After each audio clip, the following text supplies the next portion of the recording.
5. Hi, good evening, everyone. I'm Keila Goulart, Cultural Coordinator of the American Space CCBEU Goia. Welcome to our YouTube channel, I'm Keila Goulart, Centro Cultural Campinas of the American Space CCBEU Goia. Welcome to our YouTube channel.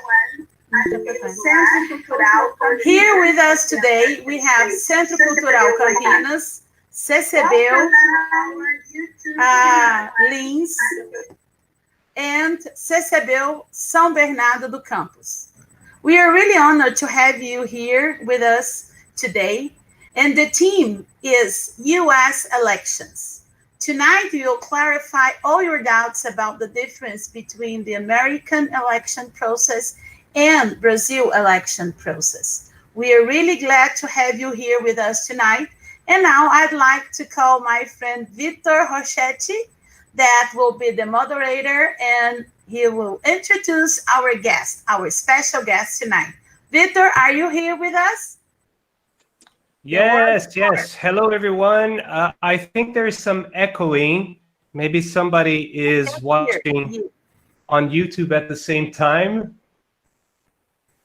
Caleb, could you please check if your YouTube is on there?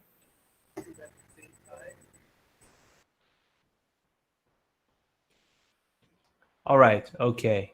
I think that's much better. Okay, now the sound is gone. So yes, welcome everybody to this wonderful webinar. I'm just gonna ask everybody who is here on Google Meet with us to turn their microphones off for now. If you have any questions, please pop them in the chat box here on Google Meet.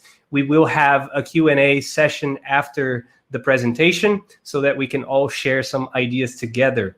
For those of you watching us on this video is being recorded and the talk will be made available soon. One more thing, there will be a fun quiz on Kahoot that our presenter has prepared for us for you to check your knowledge of the American elections. So if you don't have the Kahoot app on your phone, it would be really nice for you to download it now so that you can participate with all of us. Now I'd like to invite Mr. Todd Miyahira, who is a Country Cultural Affairs Officer, to say a few words before we begin. Todd, I hope I haven't mispronounced your name. Go ahead, my friend. Thank you, Victor. No, well done, perfectly done. And good evening to everyone. Boa noite. As Victor said, my name is Todd Miyahira, and I am the new Cultural Affairs Officer at the U.S. Embassy here in Brasilia. For us at the U.S. Embassy and the consulates in Brazil, it is a pleasure to be able to organize this virtual presentation to share information about the U.S. electoral system. As the two largest democracies in our hemisphere, Brazil and the United States both deeply value the democratic process and the right of all citizens to have their voice heard. We believe tonight will be a great opportunity to discuss the American system, which, as Victor has noted, is different from the Brazilian one. As all of you know, of course, we have our elections next Tuesday, and highlighting it, or the headline of that, of course, is the elections for the President of the United States. But it's also important to note that when the Americans go to the polls next week, they will be voting not only for president, but also to vote for a various elected state, county, and local officials, as well as on a number of popular referenda in each of their states as well. Through programs such as these, we encourage the exchange of knowledge and ideas between both of our cultures and our societies, so we can learn from each other and grow together as stronger democracies. So please do submit those questions. We'd love to have a conversation here this evening. Before we get to the presentation, I do want to thank, of course, our great partners at the binational centers of Goiânia, São Bernardo, Lins, and Campinas. Of course, I want to thank our Master of Ceremonies, Keila Goulart, the Cultural Coordinator from CCBEU Goia, and our moderator, of course, Professor Victor Rochetti from the Centro Cultural de Campinas. And let me also thank any and all other partners who have helped make this webinar possible this evening. Before we get to the main attraction, because I'm really just the warm-up act, I do want to highlight for everybody that tonight's event is nonpartisan. Our speaker tonight, as am I, are U.S. government employees, so we do not support, of course, any particular party or candidate this evening. What we really want to do is just hope and help folks understand the U.S. electoral system a little bit better. So with that, I'll hand it back to Victor, but just want to say a big thank you to our guest speaker tonight, Julie McKay, from our embassy, who is graciously offered to share with you her knowledge of our system and to engage in a conversation about it. So thank you so much for having me this evening, and look forward to the rest of the event. Thank you so much for those words, Todd. Before I invite our speaker, I'd like to start by bringing or sharing a little question with you guys, which is simple but rather puzzling. Did you all know that in the last US elections, candidate Hillary Clinton had roughly 3 million more votes than Donald Trump and still lost the election? I'm telling you this because I find it very interesting to see. It illustrates clearly how interesting and different the American elections are. In a few days, as Todd has mentioned, the elections are going to take place in the United States. As binational centers and American Spaces, it is part of our mission to share with you all how this system works. I'm truly honored to be here. I'd like to thank all the participants as well, everybody who's out there watching us right now. Stick around. I'm sure after the presentation, you will no longer have any doubts, and you will no longer feel confused when you're watching the news or talking about the American elections. I'm really looking forward to what our presenter has for us today. Without any further ado, I'd like to introduce Julie McKay, the person who will be teaching us about all of this and helping us navigate the world of the American elections. Julie, are you here? Are you there? I am here. I am excited. Thank you for that wonderful introduction. I feel a great amount of pressure to make sure everyone knows everything about U.S. elections. I want to start by saying I am not an expert. I am a U.S. citizen and a diplomat, and ever since I was old enough to vote, I have participated in each presidential election. I have a presentation to share with everyone. It's about 10 or 15 minutes. And then I put together some fun facts and additional information in a Kahoot for everybody. And so everyone can participate. I'm sure you will have more questions. Feel free to put those in the chat, and we will try to get to those at the end. Again, not an expert. I will do my best to explain what is sometimes a complicated system and definitely different than here in Brazil. So I am going to share my screen and bring up the presentation. Let's see, my entire screen.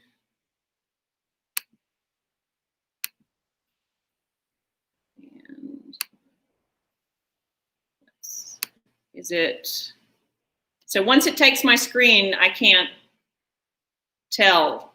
Am I good? Can someone turn on their microphone and say that you can see my screen? Yes, we can see it. Yay! All right, so. It worked. It's working. For now, it's working. Hooray! All right, so. Whoops. It's working, and what did I do? I started from the end, so let me go to the beginning. All right, so the U.S. electoral process. Let's start at the beginning. First and foremost, free and fair elections, of course, are the cornerstone of any democracy. The American system, I will admit, can appear very complicated, but it ensures that all Americans, all voters have a voice at all levels of government.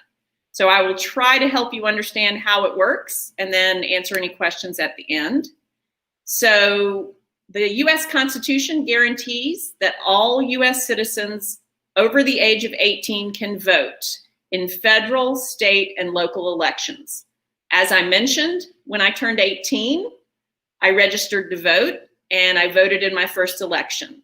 I have done so all the way up through this election, and we can talk about it a little bit later, but I have already voted. I have early voted.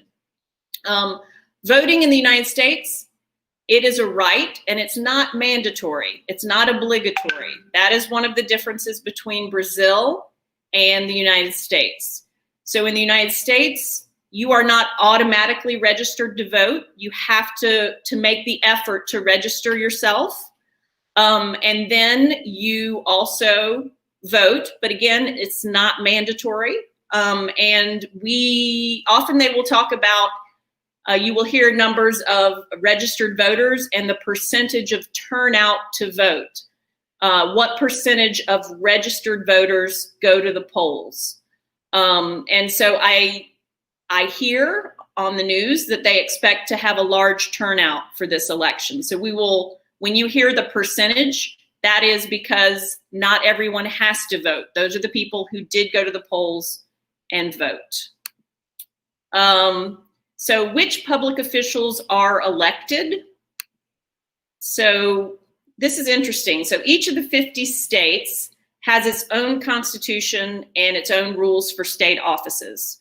We had a US speaker a couple weeks ago talking about elections, and I thought they did a good job of explaining, if you think about the United States and you think about each state almost like its own country with its own constitution and its own rules.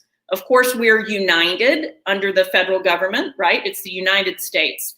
But it helps to realize that not every state does it in the same way. So that's the first point. The only federal officials are elected. So it's just president, vice president, and members of Congress. So that's the members of our House of Representatives and senators.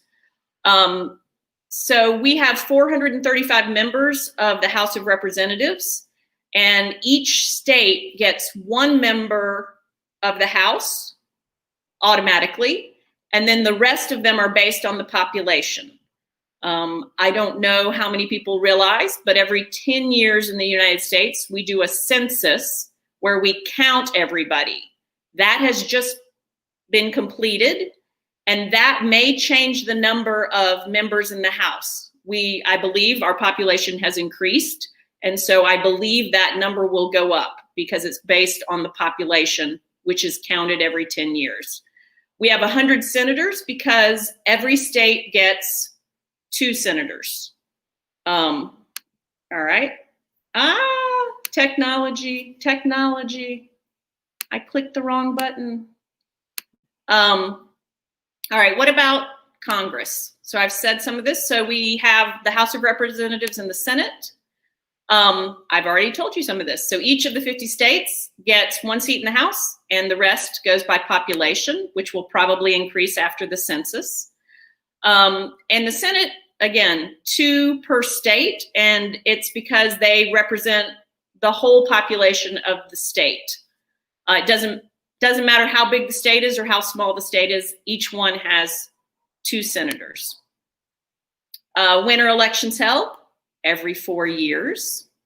So that is now. We are voting next week is the election on the 3rd of November.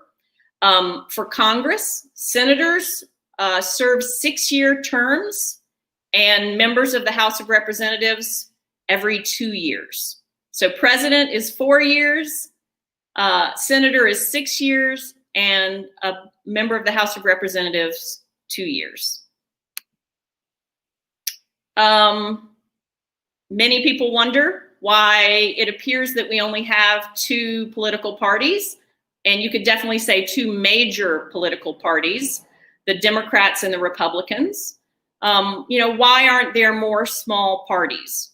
I think there are a lot of parties, but the way the US system works, only the party that wins the majority is elected.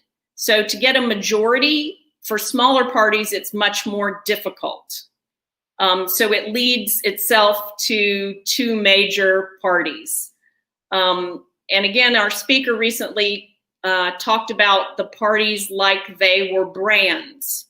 In the United States, there is no membership in a party. You don't have to fill out an application or pay dues.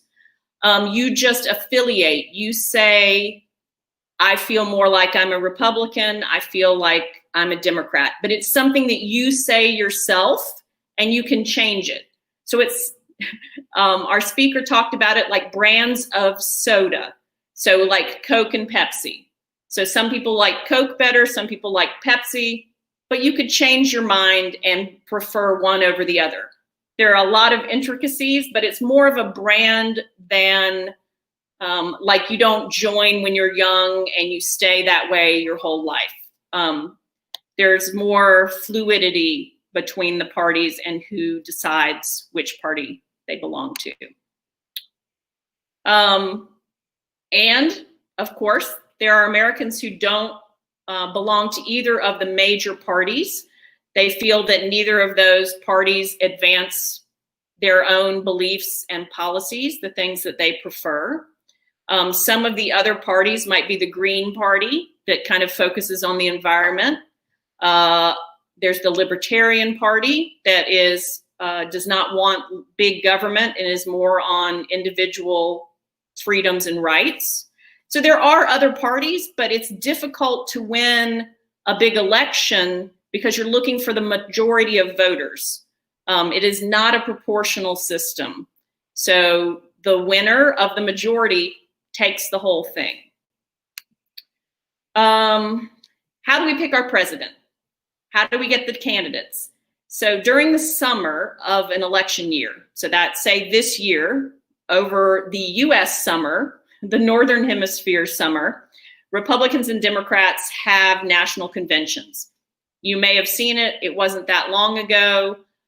Because of the pandemic, our conventions were different. They were not in person. Normally, many people get together. They talk about the policies and we call that the platform that the party has. They vote to adopt that platform and they nominate the party's candidate for president and vice president.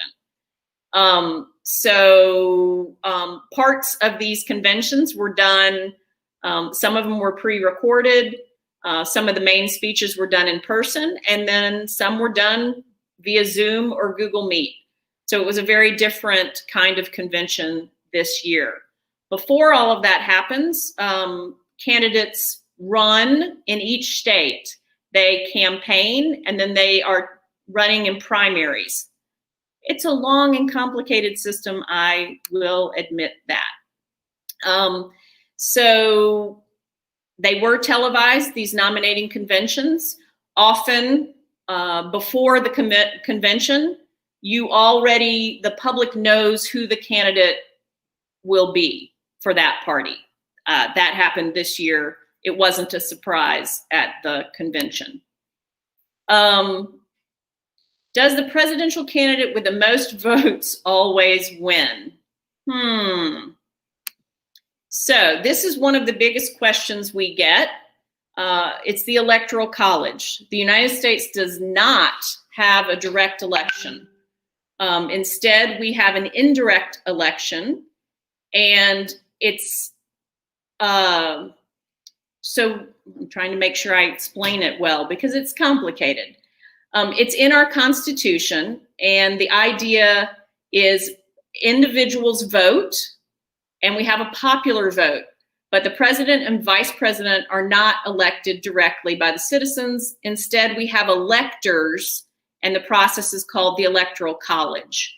And it was kind of a compromise when the writers of the Constitution, they wanted to give the citizens the right, which comes from the popular vote, but also a vote in Congress and for the states. So each state has electors, and each state has as many electors as they have representatives in Congress. So members of the House and senators. When you look at an electoral map, the number that you see is based on that. So I'm not looking at a map now, but say I'm from South Carolina. South Carolina would have 2 electors based on the senator, the 2 senators, 1 for the House of Representatives automatically, and then the rest based on the population. So I'm going to guess, and I don't know, I'm sorry. Let's say South Carolina, a smaller state, has 15. The reason you see some states have a lot of electoral votes, it's because of their population. And so all of that goes to say that when we go and vote on Tuesday next week, for those who are going to vote in person on that day, those votes are tallied along with any votes that have happened early. So I'll just stop right here and say each state has different rules on when they open early voting. New York opened its early voting on Saturday. Virginia opened early voting several weeks before that. And that means people can go and vote in person, but they don't have to wait until election day. That helps avoid the crowds. It helps with people's schedules. People who are overseas may vote, and different states have different rules. I am a registered voter in the state of Florida, and I'm registered in Orange County. So in my specific county, there are certain rules about what I can do. I need to vote in writing, and I need to mail it into the state. Some states let you vote and scan it and email it to the election board. All of this is to say, again, think about the states each having their own rules for voting. So once everyone votes and the state, each state tallies those votes, you have the popular vote for that state. And then the electors meet not in November, they meet in December to cast their votes, the electoral college votes. However, those electors normally go with the popular vote, but it's not proportional. It's a winner takes all. So let's say Texas, we'll look back when Bush was running. Let's say he won by 65%. He had the majority. Say Texas has 20 electoral votes.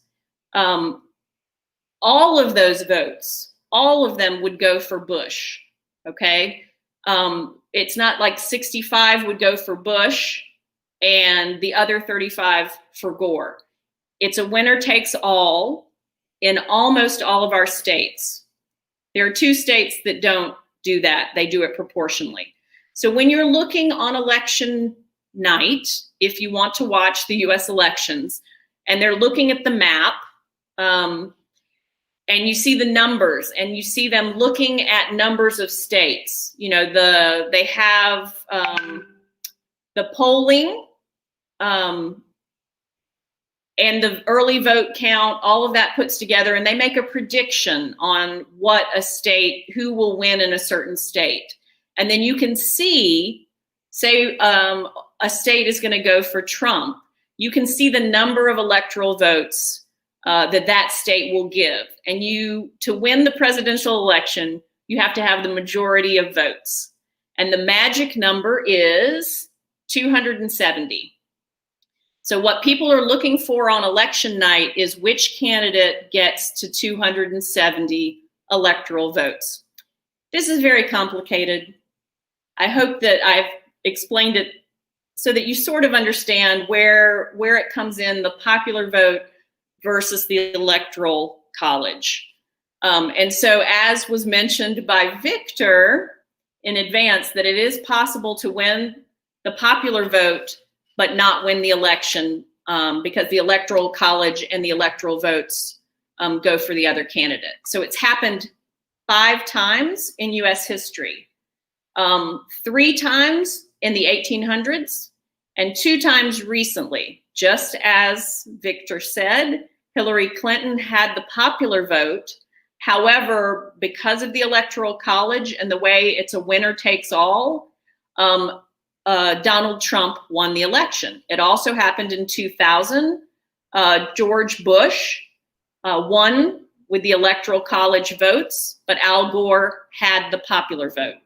So it's a very complicated system, and sometimes it doesn't make sense, but it's because it's written into our Constitution. So I'll go forward with the presentation. So the drafters of the Constitution wanted a system that balanced the interests of the states and the American people. We hold our election in November. As I mentioned, the Electoral College meets in December, and the electors vote in their states on the 15th of December. And then Congress actually tallies those votes in January. We don't wait until January to know who's going to be president, because we are able to predict based on the Electoral College, the popular vote. There are certainly, we know who is the winner of that based on the way things are. Some states have laws that the electors, the members of the Electoral College in their state, have to vote with the popular vote by law, but not every state has that. However, it is traditional that the electors in a state follow the popular vote, which is why we can predict and say with a lot of certainty who will have won the election. So 538 electors. If you do your math, there are also Electoral College votes for the District of Columbia, which you might not have realized. So 270 becomes the magic number. So it's complicated, right? We have the Electoral College. Why do we keep it? You know, some people say, why don't you just you go with the popular vote? And the answer, there are a couple answers to that. No one answer, but it's in the Constitution. And if Americans wanted to change it, it's a difficult process that involves a lot of, like 2/3 of states also voting to ratify an amendment. It's a long and it's not that easy to do. So some have tried, for sure. But it hasn't happened so far. So we still have the Electoral College. There are some things that are very positive about having an Electoral College. It really forces candidates to campaign across the United States. It prevents them from just focusing on New York, Florida, and California. It means that because states have these electoral votes, that it's important for them to be aware of the issues in those states and campaign there. And this is what this one says. So they have to really look at voters across the United States. Some people have heard how much candidates, how much money they're raising, how much they spend. Why do U.S. political campaigns for president, why does it cost so much? So if you think about our campaigns, they are privately funded. And we do have a national body called the Federal Election Commission that oversees this funding and how it works. But if you need to communicate with so many people across such a large country, it's expensive. And as you know, the campaigns, you've been hearing about people running for president for like over a year. So it really is expensive to keep up that kind of campaigning.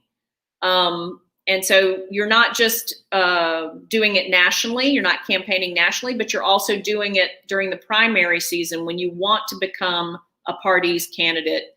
You are campaigning in 50 different states. So it takes a lot of money. Yeah, that's what that says. Let's see. So how do Americans vote? It's really important to remember that there is no one national system, that we vote, all of the elections are conducted locally. Different states, different counties have different methods. Most are electronic now, but They might use different voting machines. They might have different rules. So it's really a national election that is conducted locally. And since it's local authorities, just as I said, there might be different ballots and different voting technology. I know that the ballot I have for Florida may have a lot of things on there that other states don't have. Local initiatives, you're not just voting for president, you're not just voting for your senator or your members of the House, you're also voting for governor, you're voting for state legislators, you're voting all the way down to school board representatives. So ballots are long, and there are a lot of things we vote for at the same time. All right, so every vote counts, and ta-da, that's the end. That's the end of the presentation. Before we go to questions, let me stop sharing this screen. I would like to encourage people to participate in the Kahoot. I'm still sharing my screen. So, is there anybody, since I can't see anybody, can somebody say, Victor, can you say hello so I know that everybody's still there? I'm here. We're all here.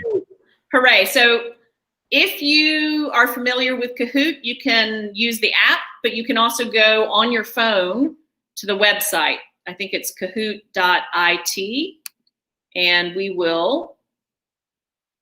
you can load the game pin, which is about to, there it is.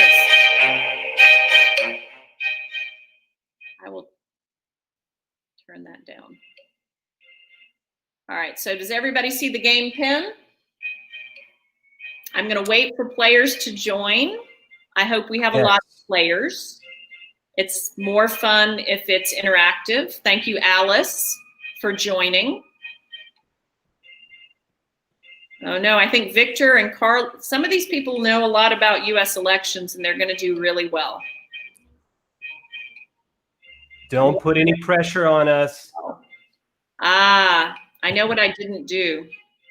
So each question only has 30 seconds for you to answer. So yeah, there's enough time to read the question, but you will have to answer fairly quickly.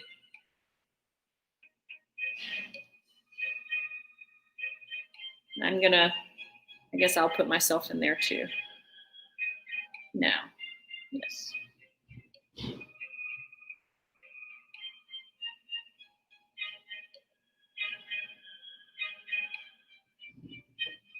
I'll give it a few more. We got 39 competitors. This is great. All right. I do believe people can still join afterwards. All right, let me give it one more second. 43 competitors.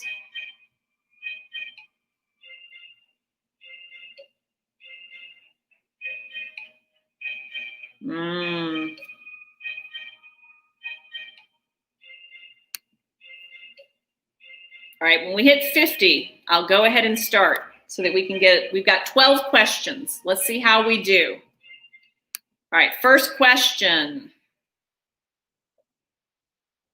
You'll have time to read. I'll read it out loud, and then you guys can look at the answers. Why do Americans vote on Tuesdays? You have 4 choices.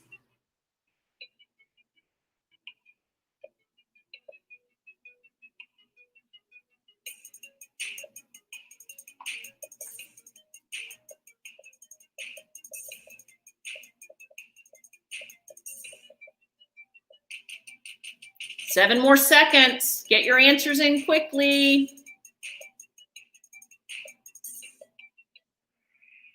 All right, so a lot of people believe that it was the founding fathers that signed the Declaration of Independence on a Tuesday. However, that is not correct. Only 5 of you got it correct, and it's because of agriculture and religion. And the reason we say that is, so they made this decision a long time ago, and we've kept it on the first Tuesday after the first Monday in November since 1847, I think. And when they made this decision, we were an agricultural society. And in that kind of society, you are planting in the spring, you are tending the crops, and you are doing the harvest. So all of that is finished by November. All right. And it's not too cold in the United States in November because you're going into winter. It's still warm enough to travel. Voting happened in the county seat. People had to travel by a horse and buggy to go vote. All right. So Americans were an agricultural, the United States was an agricultural society, and it was Christian. Yeah. A lot of Catholics, a lot of very religious people. So they did not want to have the election on a Sunday because people needed to go to church. They did not want to ever have it on the 1st of November because that's All Saints Day. And they wanted to allow people to have enough time to travel to the polls. So the idea is that you would travel on a Tuesday because that way it doesn't conflict with November 1st, that first Monday, and you have time to get to the polls and back. So we have kept it that way. Definitely some people have wanted to change it and do it on a Saturday or a Sunday. There have been some efforts, but I think one of these efforts even it was passed by the House of Representatives, but it wasn't passed in the Senate.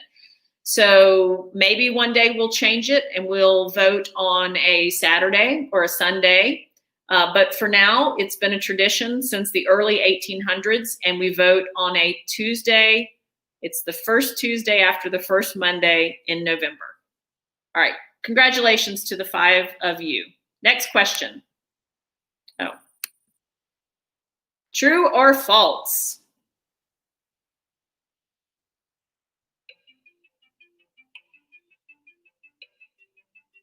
A swing state is a state where no candidate has the majority of the popular vote. So the definition of a swing state, is that true or false?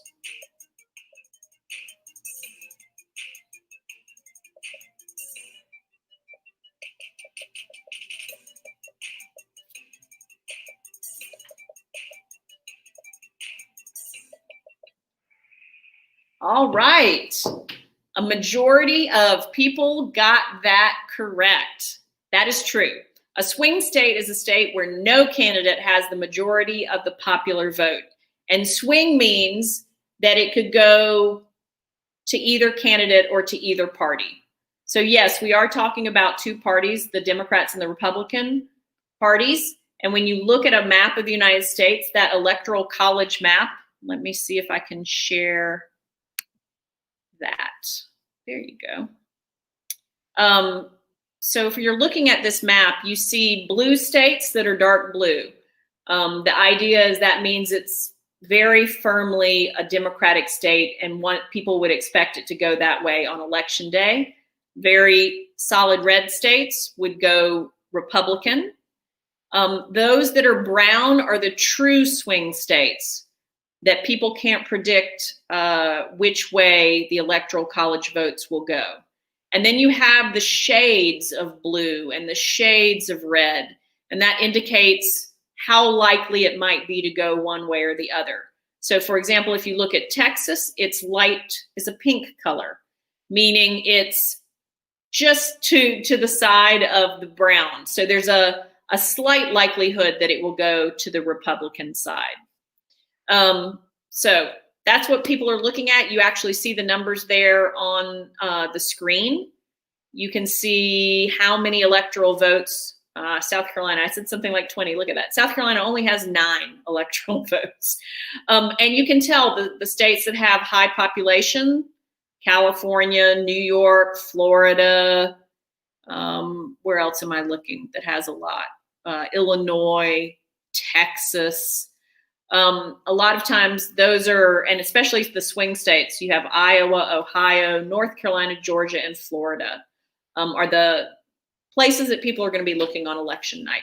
So let's go back to the Kahoot because I can do that and I'm tech savvy. Next question. Oops, scoreboard. Question number 3. I said this a minute ago. How many states give all of their electoral votes to the candidate who wins the popular vote in their state?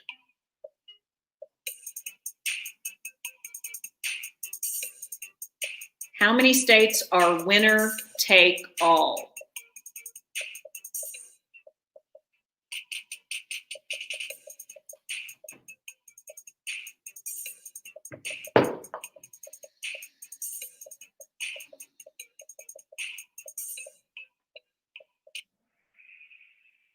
Oh no. All right, so the right answer is 48. The majority of the US 50 states are winner take all. Only 2 states are proportional for the Electoral College, and those are Maine and Nebraska. I'm faking you out. I'm somehow, all right, next question. We'll keep going. You're doing great. Who's the only president to be elected 4 times? There was only one US president that was elected 4 times. After this, they actually amended the US Constitution, the 22nd Amendment, and now US presidents can only serve for 2 terms for a total of 8 years. But which one of those presidents there was elected 4 times? Oh, very good. The 13 people, that is right. Franklin Delano Roosevelt. He died during his 4th term, but at the time it was decided that 4 terms, there needed to be a limit. And so we now have an amendment, and presidents can no longer serve more than 2 terms. 8 years total. You can see who's ahead right now. All right, question number 5. What was the first year a presidential election was covered on the radio? Think about when radios started being used. So which presidential election was on the radio? I'm going to tell you I couldn't have answered this before I did the research, so don't feel bad if you don't get this one correct.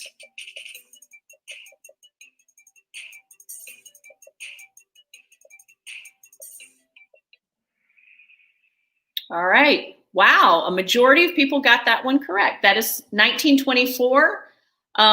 Only 10% of Americans had radios. Apparently, a radio would have cost between for inflation, if you adjusted it, it would be about the equivalent of $600 to $2,000. So they were very expensive. So not many Americans had radios in 1924, but it was the first time that the candidates could speak directly to people in their homes. And so ever since then, you could hear candidates on the radio. Next question is related. The next question is about television. What was the first year a presidential debate was on television? I actually found a picture of that debate. So if you know the year that those people in that picture were running, then you will have the answer.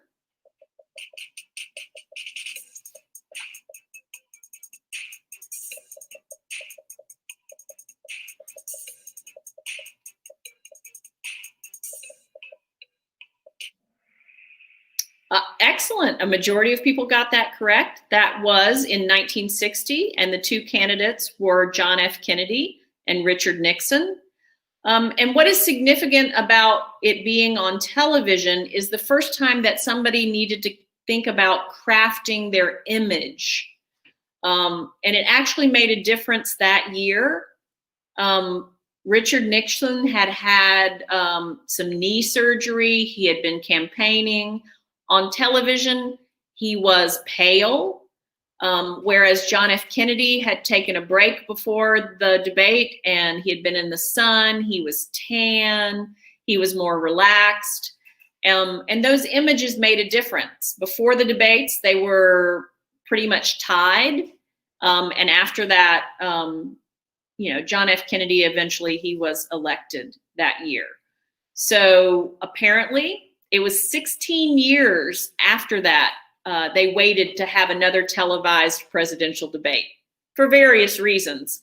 But it has become very important, a candidate's image. All right.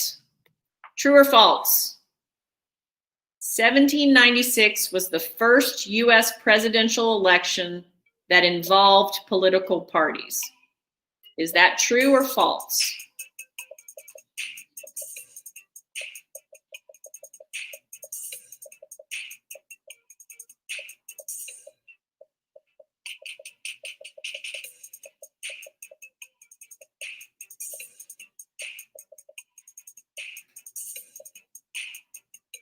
I think you guys are going to get it.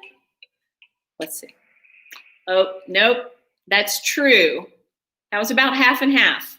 So the reason that that's the first election that had political parties, the two elections before that, George Washington ran, and he didn't have a political party. And after that, for those of you who have seen Hamilton recently, the film, or if for some reason you've seen the play or listened to the music from Hamilton, the fiscal policy in Hamilton created a rift, a difference. And so two parties developed at that point for the candidates. We had the Federalist candidate, John Adams, and the Democratic Republican, Thomas Jefferson.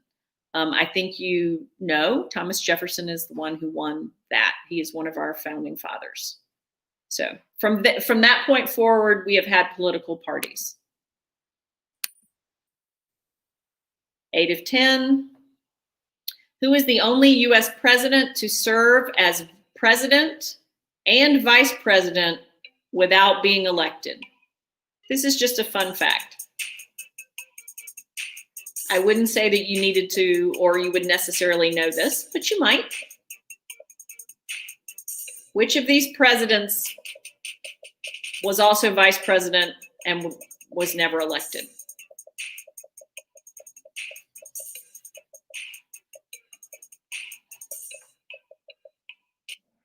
Yay! Oh, no. Only 6 people got it right. It was Gerald Ford. Gerald Ford was the Speaker of the House of Representatives. And when the vice president resigned, he stepped into that position. He was asked to step into that position, but that's the line of succession normally. And then when Richard Nixon also resigned as president, because Gerald Ford was vice president, he then became president. So it happened both times without an election. He then did run for president, but he did not win. Jimmy Carter won. So just a fun fact. It's possible to become president without being elected. Number 9, who is the only U.S. president to serve 2 terms that were not in a row? That is a picture of the person, but I don't know why you would know who he was.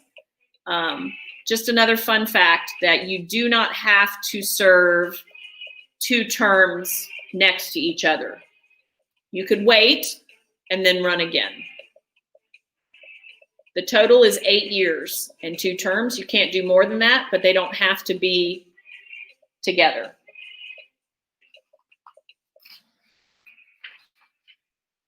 All right. 12 people got that right. It's Grover Cleveland. And he was the 22nd and the 24th president. So the whole point is it doesn't have to be 8 years altogether. It could be separated. But it's only happened 1 time in U.S. history. All right. Number 10, we've only got 3 more questions.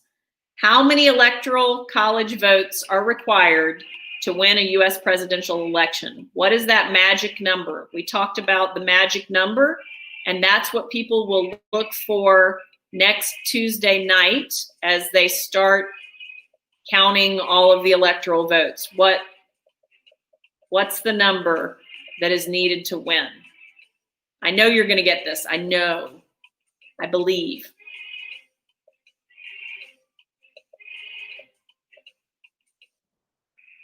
Yay! You were listening. 270 is the magic number. We're running out of time, so I'll quickly get to the next questions. What is the symbol of the Republican Party? I believe that everyone knows this, or most everyone knows this. What animal represents the Republican Party?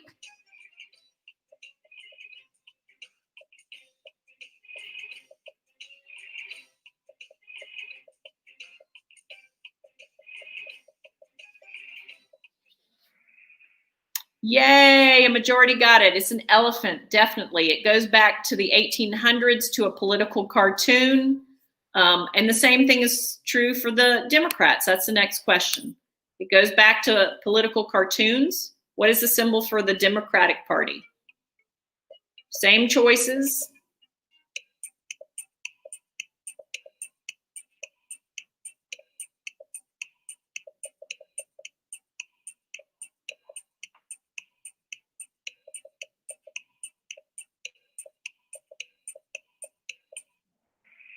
Yes, the donkey. And that goes back to, in English, a donkey is not a positive animal to be associated with. Andrew Jackson, somebody used it in a negative way, but he thought it was funny. And so he started using it and associating himself with it. He became the first president from the Democratic Party, and it stuck. And it was used in political cartoons. That's where it came from originally, the image. So elephants, donkeys, that's why. We're done. Let's see who our big winners are. There are no prizes for this. Just thank you for playing. Miss J, thank you. Congratulations. Alex, number 2. And who is our big winner? Ah, really?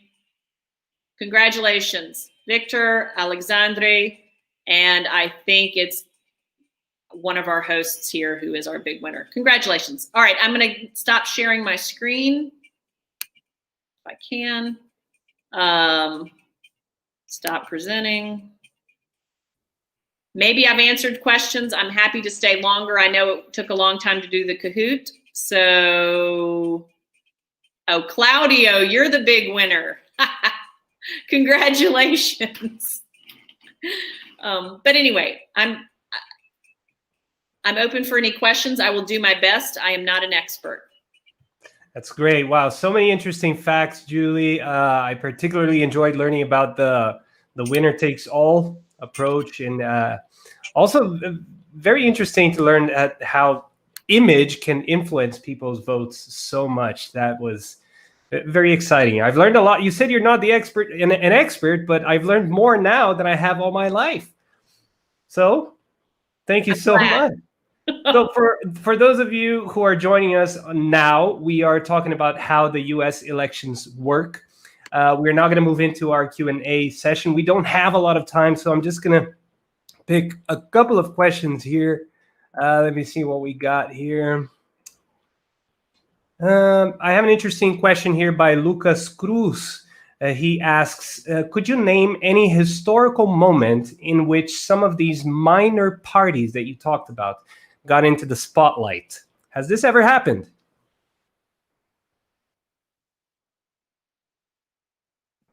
Unmute myself.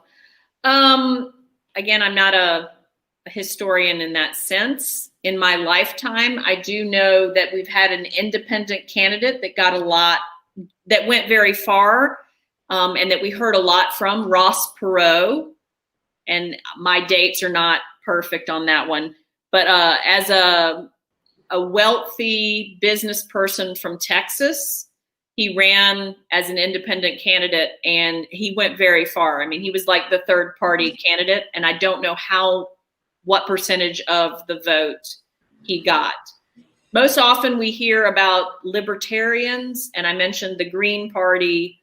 It's just really hard to win in the end to get the majority of all of the votes. So I'm sure there are moments, but I don't personally know other specific times. I'm sorry. Got it. Got it. Thank you. Another question here by Ana Clara. She's asking, why do we only hear about 2 candidates? Are the others not strong enough?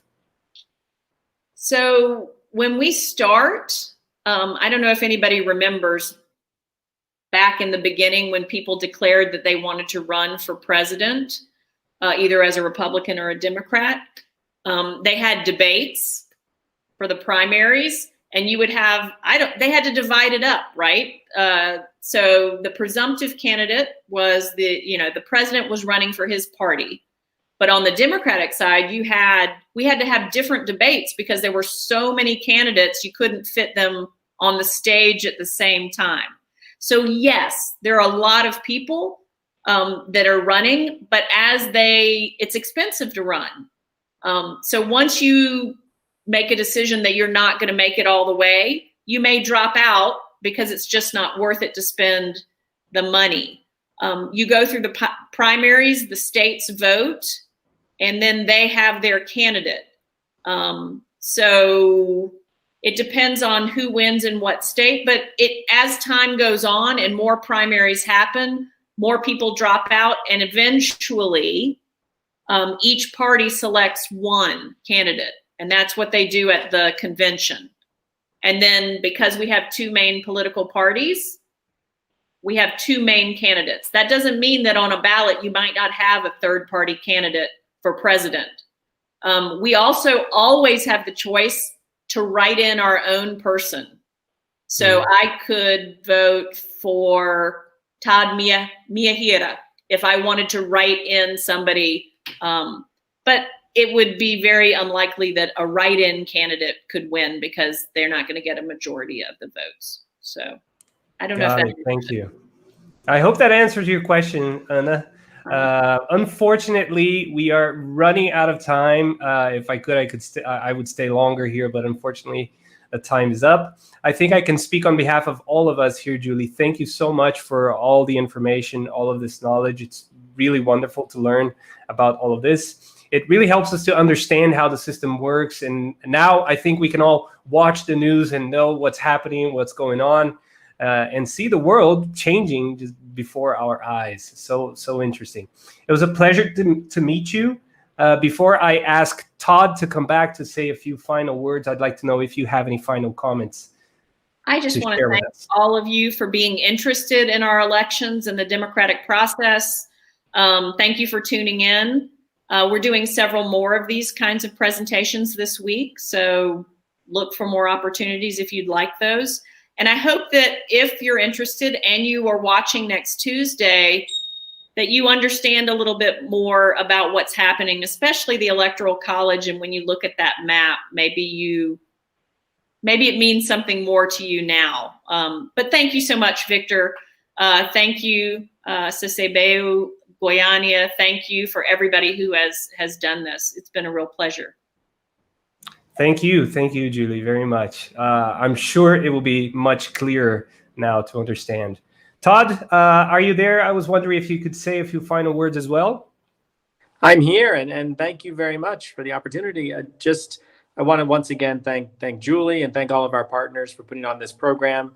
It is so gratifying that so many people are interested, in our election process, just as we are interested in electoral processes around the world. I know Julie did a great job, and I hope that does help folks understand a little bit better when we start to see results next Tuesday. And as Julie said, we're always available as well to continue the conversation, and look forward to having more dialogues like this in the future with all of you. That's great, Todd. Thank you so much. Before we wrap up for good, I'd also like to thank all of you who are out there watching us right now. I'd like to thank all the participants, all the binational centers and American Spaces who are also joining us here today. The U.S. Embassy for helping to make this event possible. Thank you, CCBEU Goia, for assisting us with the broadcast of this event and helping to share all of this knowledge and make sure everybody out there gets all of this information. Thank you, CCBEU São Bernardo do Campo, CCBEU Lins for your participation, and of course, my own CCBEU Campinas for inviting me to be a part of this wonderful event. I have learned a lot. Thank you so much. I hope to see everybody again soon. I wish you all a good night.